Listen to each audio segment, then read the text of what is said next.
Meus irmãos, os irmãos recebem a paz do Senhor Jesus, amém? Motivo de muita alegria estar com os irmãos nesta quarta-feira.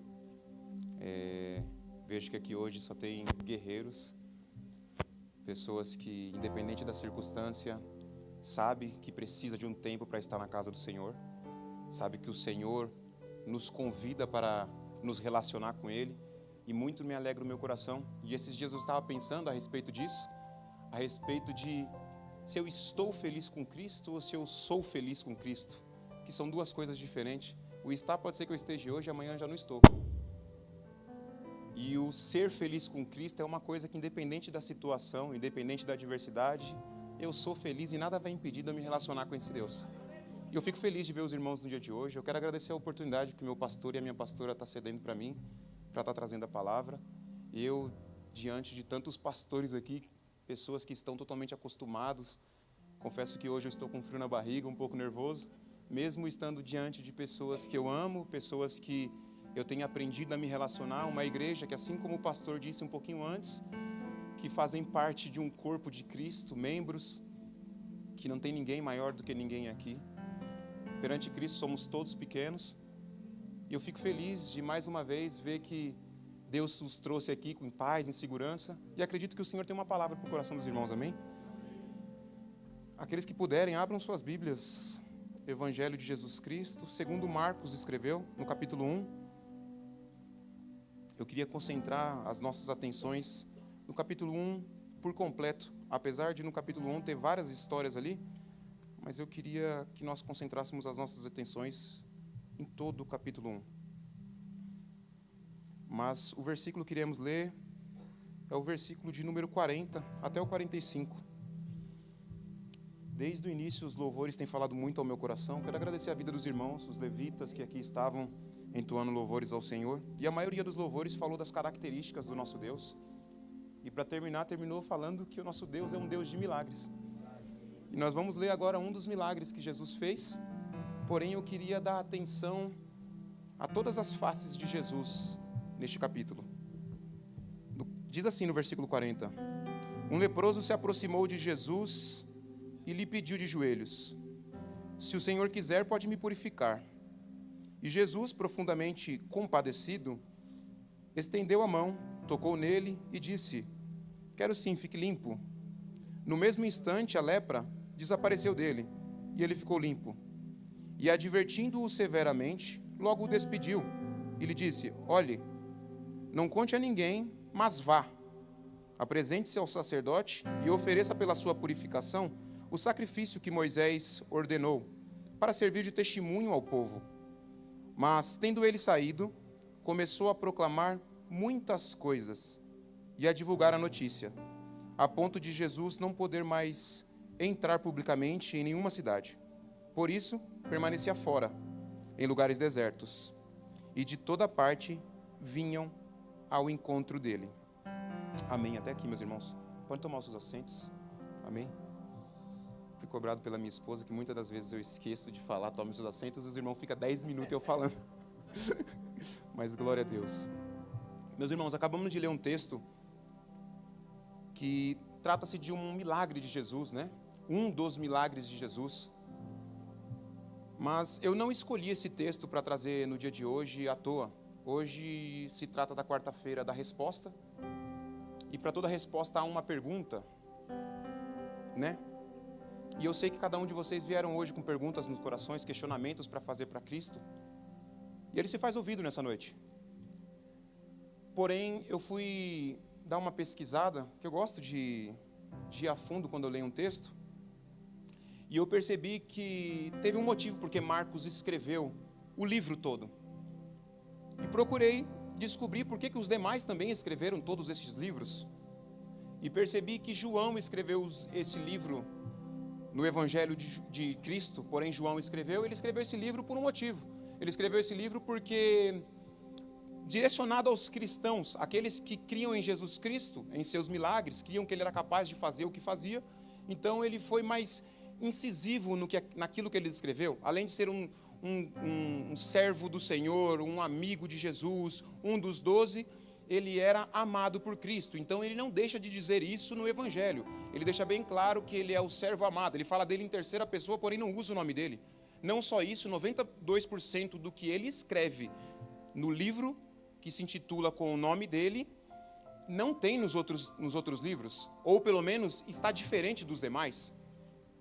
Descobri que Mateus, que também era um dos 12, escreveu tudo o que escreveu no livro, porém a ideia de Mateus era alcançar os judeus, aqueles que não criam em Jesus, porém era judeu, para poder mostrar que tudo o que dizia no Velho Testamento a respeito de Jesus estava sendo cumprido, que Jesus era o Cristo, que Jesus era da linhagem de Davi. Então, Mateus se direcionou a esse povo. Já Lucas, que não era um dos seguidores de Cristo, um dos 12, porém, ele era amigo íntimo do apóstolo Paulo, um dos seguidores do apóstolo Paulo, e talvez até um aprendiz com ele, muito inteligente, ele vem com a ideia de trazer este evangelho para os gentios, para alcançar as pessoas. E não só isso, ele faz este livro direcionado a Teófilo, vai falar no princípio do livro que ele foi direcionado a uma pessoa, a um recém-convertido, que precisava ter provas suficientes que este Jesus é Cristo. E por isso ele escreveu. Fiz todo rodei tudo isso para que vocês pudessem entender o motivo que Marcos escreveu, que tem tudo a ver com o dia de hoje. Marcos escreveu este livro porque naquela época as pessoas queriam saber quem é Jesus. Era uma pergunta, as pessoas perguntaram para Marcos quem é Jesus. E Marcos escreveu este livro com a intenção de mostrar quem é Jesus. Até mesmo as escrituras de Marcos é um pouquinho diferente, tem um pouco mais de ação que os demais, porém ele é mais direto ao ponto.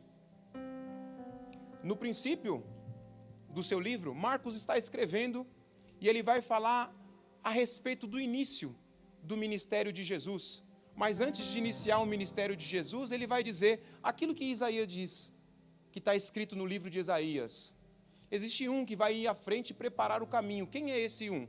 A voz do que clama no deserto. Conhecido desta maneira, todos vocês conhecem ele. Suas vestes não eram essas vestes das modas, não era isso que a gente encontra nas lojas hoje em dia. Suas vestes eram pelo de camelo.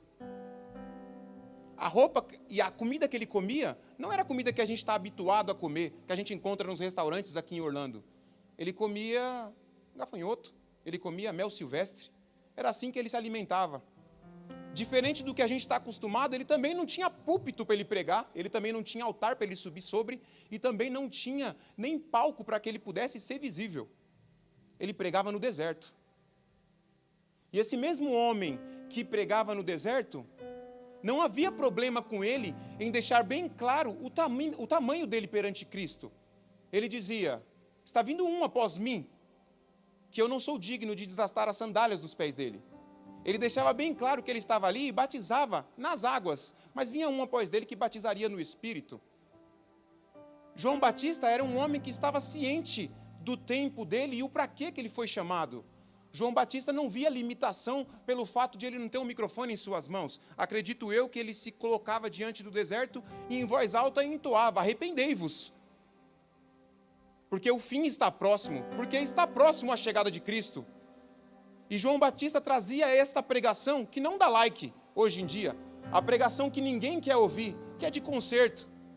Mas tem um porém, João Batista era revestido pela espada do Espírito, que é a palavra de Deus. E Marcos vai trazendo esta ideia. Marcos vai trazendo esta ideia que João Batista era alguém que estava para preparar o caminho do Senhor. No capítulo 1 vai dizer que ele está uma hora falando de Jesus e Jesus chega. E Jesus vai ser batizado por João Batista. E durante este batismo, a gente já sabe da história. Jesus é batizado, o céu se abre, desce o Espírito Santo em forma de pomba, confirmando ali o ministério de Cristo. Mas vem uma voz no céu que diz, este é o meu filho amado, a quem eu me comprazo. E eu fui pesquisar o que significa essa palavra comprazo. E uma das descrições no significado do comprazo é satisfação. E eu quero dizer para vocês, vocês não estão aqui à toa. Vocês não vêm todos os dias aqui adorar o nome do Senhor, os voluntários não vêm todos os dias limpar aqui à toa. Jesus Cristo é a satisfação da vida de vocês. Ainda que vocês procurem lá fora o que fazer, ainda que vocês procurem algo para se ocupar, ainda assim nada é satisfatório como este Cristo que vos apresenta. Nada, nada. E ele segue. Jesus é batizado e logo é impelido pelo Espírito Santo para ir ao deserto. Vocês conhecem a história, mas Marcos vai trazer essa história diferente de Lucas 4. Ele vai trazer essa história dizendo que Jesus ficou sendo tentado os 40 dias, e não somente no dia em que ele sentiu fome. Durante os 40 dias ele estava entre feras, vai dizer a palavra. Mas os anjos o serviam. Então nós estamos vendo várias características de Cristo.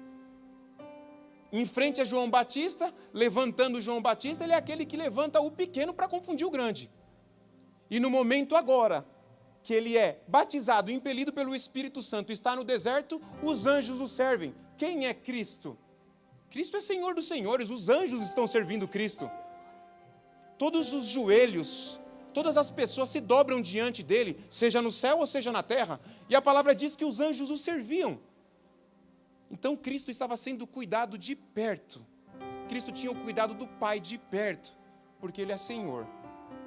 E a palavra vai adiante, vai dizendo que o começo do ministério de Cristo não era tão diferente das pregações de João Batista. Então, hoje há uma confusão para a nossa mente, porque hoje em dia, a pregação que agrada a todos os olhos é aquela pregação que fala que você vai possuir, que você vai acessar, que você vai alcançar todos os sonhos que estão no seu coração. Mas primeiro você precisa saber se isso faz parte do plano de Deus.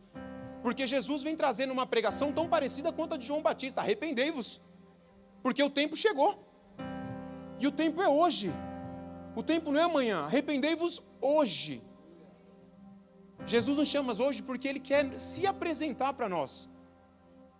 Vocês creem, irmãos, que tem pessoas que vão para a igreja todos os dias, que entregam sacrifícios ao Senhor, que dizima, que oferta, que se consagra, e ela não conhece a Jesus?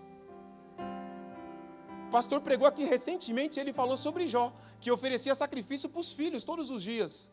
Todos os dias que os filhos se reuniam, ele dava sacrifícios aos filhos. Mas precisou que Jó passasse tudo o que passou para ele dizer aquela frase, que nós todos gostamos de ouvir. Antes eu te conhecia só de ouvir falar, agora os meus olhos te veem. Você já reparou? Jó precisou passar todo aquele processo para ele enxergar Cristo e conhecer o Senhor. E hoje o Senhor está se apresentando para nós para que a gente não precise passar pelo mesmo sofrimento. Cristo está aqui hoje. Cristo está disposto hoje a te ouvir. Cristo está disposto a te ouvir hoje. E não só isso, Jesus começou o seu ministério pregando dessa maneira. E Jesus vai passar, como a história vocês já sabem, vai passar por um lugar na Galileia onde tem os barcos. E ali, como o pastor acabou de falar, havia pescadores e eles estavam trabalhando.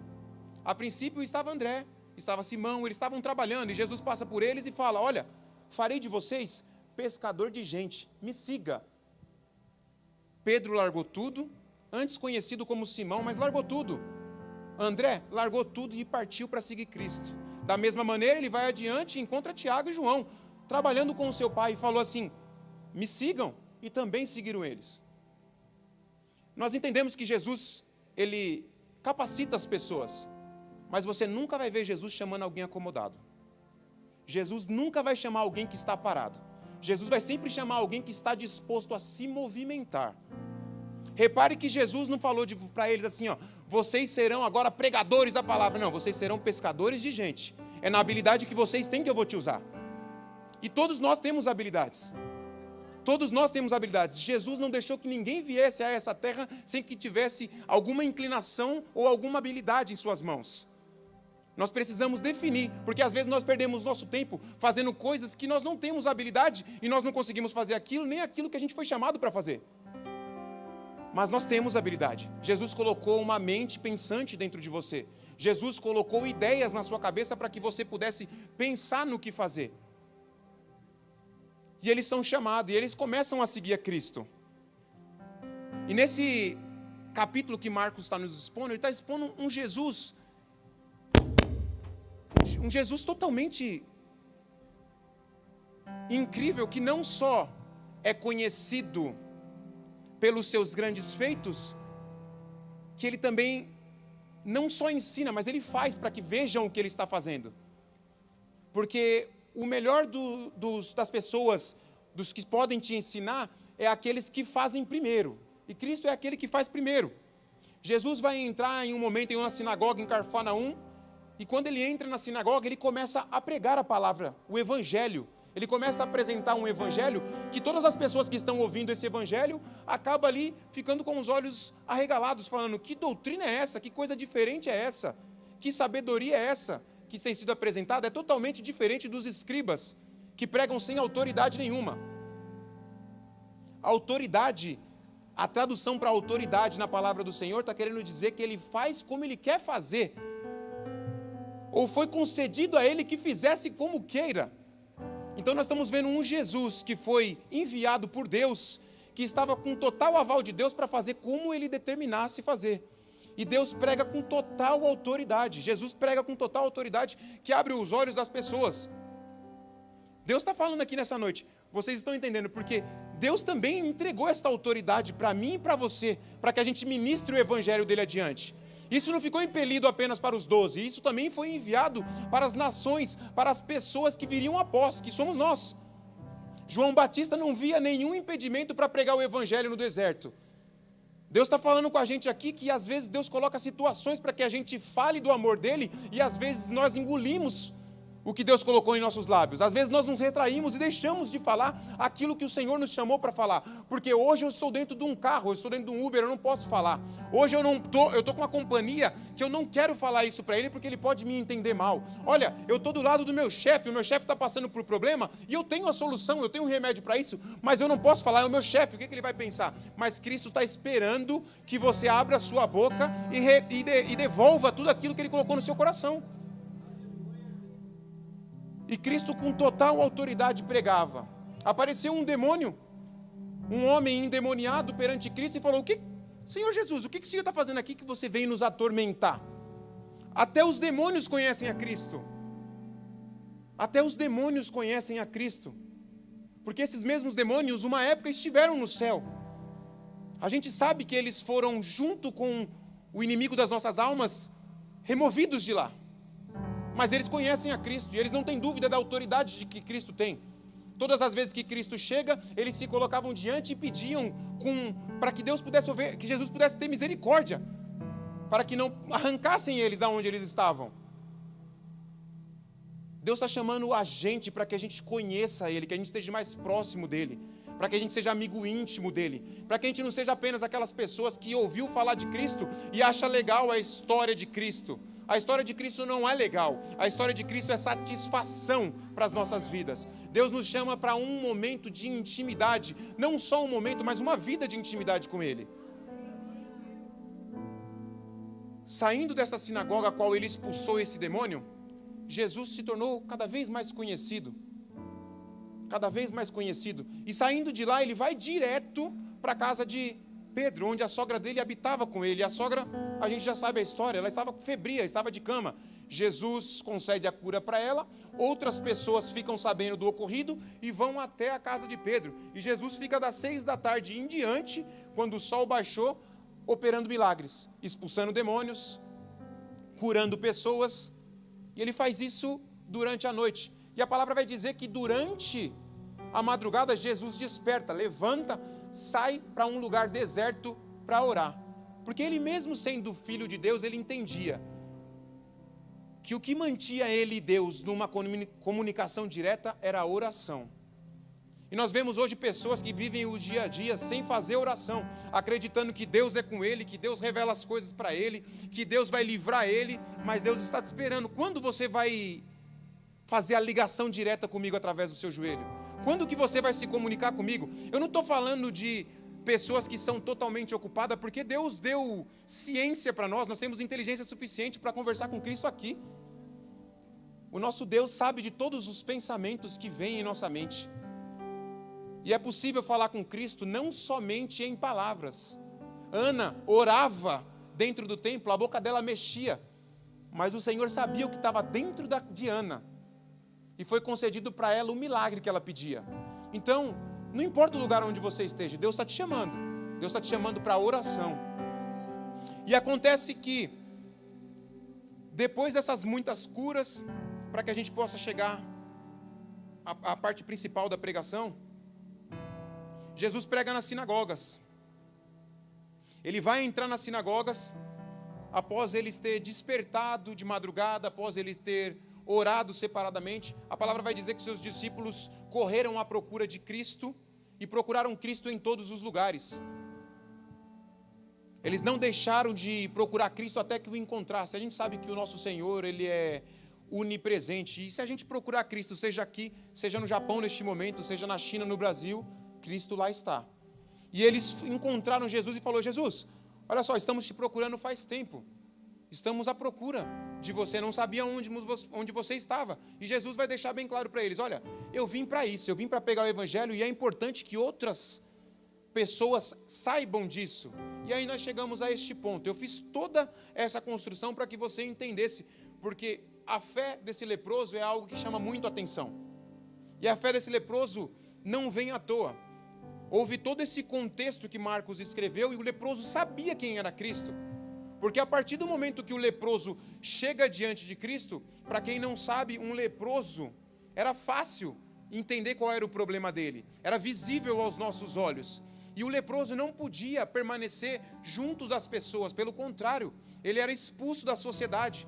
Um leproso, para sobreviver, ele dependia de pessoas que levassem comida para ele, que levassem roupa para ele, mas sempre sem ter contato com ele. Se o leproso tem família, não importa, o leproso era tirado do local de convívio com a sua família e era expulso para que vivesse separadamente. Aqui é uma característica muito especial de Cristo, a qual muitas das vezes a gente vem na quarta da resposta querendo saber muitas das coisas, e Jesus está querendo mostrar para você algo especial. O leproso se aproxima de Jesus e ninguém se aproximava de um leproso. O leproso se aproxima de Jesus, diz para Jesus que sabe quem é Jesus, praticamente em suas palavras, porque ele diz que tu podes me curar. Ele diz para Jesus. Ele está deixando bem claro, o Senhor pode me curar, basta o Senhor querer, porque eu creio que o Senhor pode me curar. Jesus não só toca nele, como Jesus permanece. Eu quero mostrar uma característica diferente de tudo que você está acostumado na sua vida. Às vezes as pessoas e a sociedade te expulsam de lugares e não querem que você permaneça. Às vezes há familiar de você que quer distância de você. E você se sente como um leproso. Você não sabe o motivo que ninguém quer estar perto de você. Muitas pessoas criam situações para falar que você não vale nada, para falar que você é o problema. Mas hoje Jesus me impeliu aqui para poder falar para vocês que Ele é o que fica. Ainda que o amigo não fica, ainda que um parente não fica, ainda que no seu próprio casamento a pessoa que está casada com você decide ir embora, Deus está falando para você: eu sou o que fico, eu sou o que faço companhia, eu sou o que escuto o seu choro, eu sou o que vou adiante de você. Jesus é o que permanece. Jesus é o que permanece. Jesus foi profundamente compadecido deste homem. As palavras que esse homem usou para falar com Jesus atingiu o mais profundo de Jesus, que Jesus ficou compadecido por ele. Jesus estende a mão. A palavra do Senhor lá em Coríntios vai dizer que a mão do Senhor, ela não está flexionada, mas está estendida. Está estendida. A mão do Senhor está estendida. Isso é tão incrível que o Senhor está disposto para ouvir o seu clamor, e não só isso, a mão dele está estendida para responder o que você clamou. Porque a consequência desse versículo vai dizer que os ouvidos dele não estão fechados. Então hoje, se tem alguma necessidade que você se encontra, algum problema precisando de solução, Jesus não só está com a mão estendida, ele está com os ouvidos abertos querendo te ouvir. Jesus é aquele que ouve, Ele é o que permanece. Aleluia. Não só isso, a palavra deixa bem clara que o leproso foi curado no mesmo instante. A gente sabe que muitas das vezes o que nós pedimos para Cristo, para Deus, muitas das vezes nós nos apresentamos para Deus precisando de um milagre, e às vezes o milagre não acontece instantaneamente. Muitas das vezes passamos por processo, como é a palavra mais usada hoje em dia, mas não deixa de ser verdade. Muitas das vezes a gente passa por esses processos esperando que Jesus nos visite para acontecer essa cura. Mas às vezes Deus permite que nós passamos certas coisas ou que demore para que essa cura aconteça, porque às vezes esse mesmo problema que você está passando é o que te faz permanecer perto. Jesus sabe que muitas das pessoas a qual ele era pressionado, muitas pessoas que o seguia, que o apertava, queria somente a cura, queria somente o milagre. E depois disso eles não queriam saber de Jesus Cristo, do evangelho da porta estreita, eles não queriam saber de pegar a sua cruz e ir após de Cristo. A verdade é que eles esperavam um milagre, e a partir do momento que eles têm o milagre, eles iam embora. Eles já tinham o que eles queriam. Mas Jesus, por muitas das vezes, não cede para a gente o que nós pedimos com tanta veemência. Nós estamos sofrendo, Jesus, eu sei o que é isso. A gente chora por diversas vezes, Senhor, está doendo, Senhor, eu já não aguento mais, Senhor, por favor, me socorre. Mas às vezes o nosso Senhor permite que você passe por esse estreito, porque é esse estreito que faz você ficar perto dele. Jesus não quer perder nenhuma ovelha.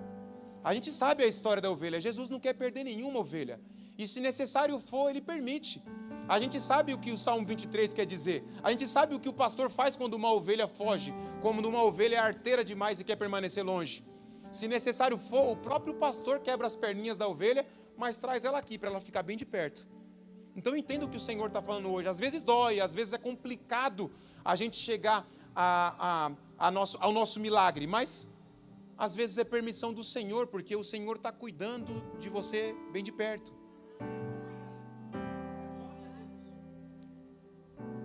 E o Senhor é bem claro com este homem. A partir do momento que o Senhor cura este homem, o Senhor vai falar para ele: olha, preste atenção, não conte o que aconteceu aqui a ninguém, mas vá.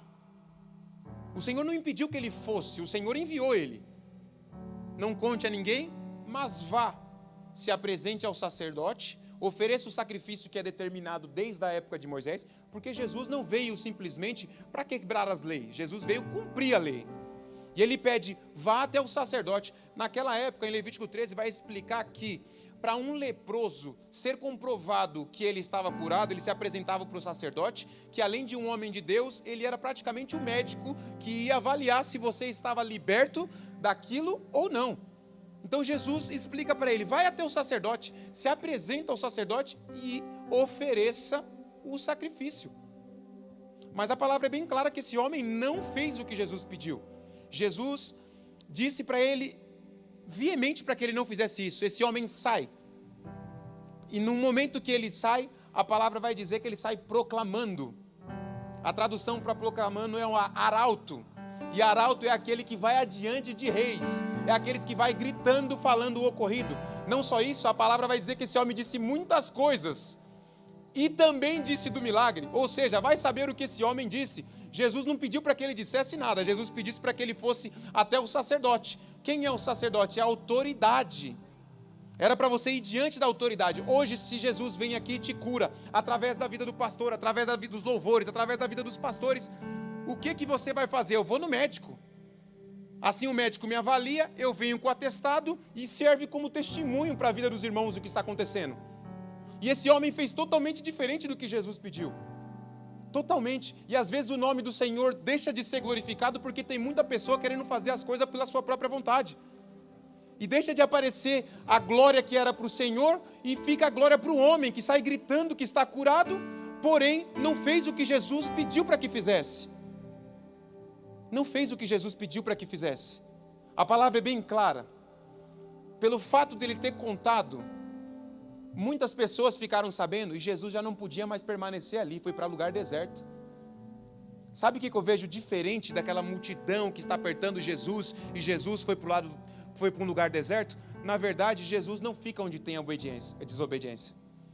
Onde há desobediência, Jesus não vai permanecer. Eu vou chegando para o final e vou deixar bem claro. Saul, aconteceu a mesma coisa. O rei Saul, o primeiro rei de Israel.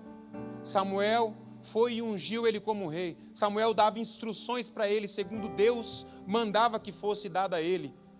Em Israel antes não existiam reis, eram juízes que comandavam Israel. O rei de Israel era Jesus, mas pelo fato dos filhos de Samuel seguirem um caminho totalmente contrário, assim como os filhos de Eli seguiram, o povo pediu: queremos um rei, os seus filhos estão desvirtuando, você está velho, precisamos um rei.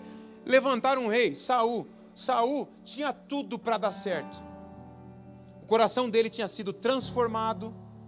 Saul profetizava, tinha tudo para dar certo. Saul é uma das maiores decepções que você vai ler aqui dentro desta palavra. Mas hoje ele vai servir como lição para essa história.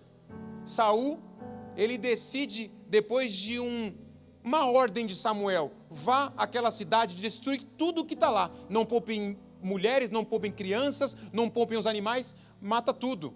Porque aqueles mesmos foram maus e não pouparam ninguém. Mas Saul decide ir até lá e poupar o rei da cidade e as melhores partes dos animais. Trouxe as melhores partes dos animais. E ainda que ele, dentro do coração dele, pudesse estar com boa intenção, ofereceu os melhores animais em sacrifícios a Deus. E quando chega Samuel e olha o que ele está fazendo, o que você fez, Saul? E Saul vai explicar para ele que ele pegou a melhor parte dos animais para oferecer a Deus como sacrifício. E é onde vai sair aquele famoso versículo a qual nós estamos acostumados. Melhor é obedecer do que sacrificar. Sabe o que eu vejo? Eu vejo muita gente sacrificando demais e desobedecendo a Deus. Eu vejo gente demais aí fora. Às vezes até nós agimos dessa maneira. Eu me coloco nessa situação também. Fazendo coisa pela minha própria vontade, achando que vai agradar a Deus, quando Deus me chamou para outra coisa. Vim apresentar para vocês hoje, meus irmãos, um Jesus que não só opera milagres. Um Jesus que não só obedece às ordens do Pai. Vim apresentar para vocês um Jesus hoje que não só institui pessoas, levanta pessoas. Eu vim apresentar Jesus que é aquele Jesus que faz parte de uma trindade, aquele Jesus que ele e o Pai é um só, aquele Jesus que ele e o Espírito Santo é um só, aquele Jesus que tempos atrás Moisés perguntou para Deus, olha, eu vou lá sim libertar os escravos segundo a tua palavra, mas quem eu digo que me enviou? E o Senhor fala para ele, fala assim, diga que eu sou o grande eu sou. E quando você pesquisa o que é eu sou, está dizendo que ele será o que você precisa, o que você necessita. Ou seja, se hoje você entrou aqui nesse lugar e tem qualquer tipo de necessidade, seja ela física, ele é a cura, seja ela no seu espiritual, ele é o Deus dos deuses, seja ela uma porta de emprego, ele é a porta, seja o que for que você precisa, ele é o grande eu sou, porque Jesus, o Pai e o Espírito Santo, eles são um. E na quarta da resposta, eu queria convidar você para se colocar de pé. Você tem a oportunidade hoje de fazer uma oração especial convidando Jesus, aquele Jesus que fica, aquele Jesus que nos ensina como devemos andar, aquele Jesus que nos diz a direção, aquele Jesus que nos ensina a respeitar a autoridade, porque tem muitas pessoas que é instruídas por Jesus, mas não respeitam a autoridade. Então não adianta você achar que é cheio de Deus quando você não respeita os seus pastores. Não adianta você achar que é cheio de Deus quando você não respeita o irmão que está na porta te recebendo. Não adianta você achar que você é cheio de Deus e não respeita as pessoas que, por vontade de servir a Cristo, estão aqui servindo vocês. Vamos orar para que esse mesmo Cristo que operou esses milagres e fez o que fez aqui neste texto que nós acabamos de ler, para que Ele seja o nosso melhor amigo, não só isso, para que a vida dele seja exposta através de nós. Amém? Bendito Deus, aqui está a Tua palavra, Senhor. Foi isso que o Senhor introduziu no meu coração, Senhor. E a Tua palavra, Senhor, nós sabemos que é como uma espada de 2 gumes, Senhor. Ela vai no lugar mais profundo, Senhor, entre a alma e o espírito, Senhor. Ela faz separação dos mesmos. E assim como esta palavra, Senhor, falou com a Tua igreja, antes mesmo o Senhor já falou em meu coração, Senhor, pedindo conserto, Senhor, pedindo proximidade, ó Deus, pedindo intimidade, ó Pai. E aqui está a Tua igreja, Senhor, ouvindo a Tua palavra, Senhor. Eu peço em nome de Jesus, em nome do Teu Filho amado, Senhor, que a Tua palavra hoje, Senhor, venha penetrar no lugar mais profundo do coração dos Teus filhos, ó Pai. Que não só isso, ó Pai, que se alguém se encontra, Senhor, como este leproso, ó Pai, excluído, ó Pai, Senhor, afastado da sociedade, que o Senhor hoje possa trazer de volta, Senhor, pois a Tua palavra nos mostra que Tu és aquele que fica, Jesus. Não só isso, ó Pai, Tu és um Deus que está com as mãos estendidas, ó Pai. As Suas mãos não estão encurtadas para que não possa fazer. Pelo contrário, Senhor, as Tuas mãos estão estendidas sobre a Tua igreja. Peço, Senhor, que assim como o corpo, Senhor, que o Senhor é, ó Pai, estamos aqui como membros clamando o Teu santo nome, Senhor. Deus Santo, faça na vida da Tua igreja, faça na vida do Teu povo, Senhor. Opera milagre, transforma, Oh, Senhor, nós cremos que o Senhor é o socorro bem presente, Senhor. E cremos que a Tua presença é real em nosso meio, ó Pai. Não permita que ninguém vá embora daqui, Senhor, sem sentir a Tua presença. Não permita que ninguém vá embora daqui, Senhor, sem Te conhecer um pouco mais, ó Pai. Oh, Deus Santo, nós louvamos o Teu santo nome, Senhor. E bendizemos a Ti, Senhor, porque entendemos, Senhor, que Tu és o mesmo ontem, o mesmo hoje, será assim para sempre, Senhor. A Tua palavra diz, Senhor, que se nós depositarmos a nossa confiança em Ti, Senhor, somente nesta vida, Senhor, nós somos os maiores dos miseráveis, ó Pai. Senhor, nós acreditamos em Ti, depositamos a nossa confiança, Senhor, para que um dia, Senhor, estejamos junto contigo, Senhor, na glória, bendizendo, Senhor, agradecendo, Senhor, pelos Teus feitos, Senhor. Senhor, nós Te louvamos na noite de hoje, Senhor, e Te agradecemos porque Tu és fiel e maravilhoso, ó Pai. Assim eu agradeço a minha oportunidade em nome de Jesus. Glória a Deus.